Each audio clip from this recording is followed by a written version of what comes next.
तपाईँको विचारमा सफलता के हो जस्तो लाग्छ? साथीहरू कमेन्ट गर्नुहोला। मेरो विचारमा सफलता पैसा, पद, पावर, अरू घर, गाडी, अरू धेरै कुराहरू प्राप्त गर्नको लागि मात्रै सफलता हो जस्तो चाहिँ लाग्दैन। मेरो विचारमा सफलतासँग धेरै कुराहरू जोडिएका हुन्छन्। त्यसमध्ये पनि विशेष सबैभन्दा पहिलो कुरा भनेको चाहिँ सफलताका हरेक क्षेत्रमा सफलता प्राप्त गर्नको लागि पहिलो नम्बर 1 भनेकै हेल्थ हो।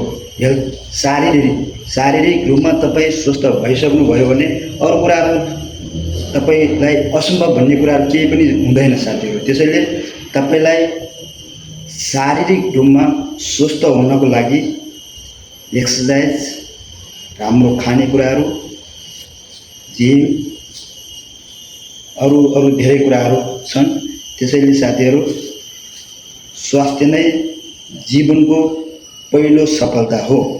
काजमा चन्द्र सूर्य बोकेर आउँछु म त, नेपाली माटो शिरमा पोतेर आउँछु म त, पुर्खाले छाडी गएको जोस लिएर आउँछु जब मैदानमा विपक्षी त्यो सोच्दैन मैले पुरा देशले भनिरहेको छ गो रविन्द्र दान, रो रविन्द्र दान, गो रविन्द्र दान, गो रविन्द्र दान, रो रविन्द्र दान, गो रविन्द्र दान, रो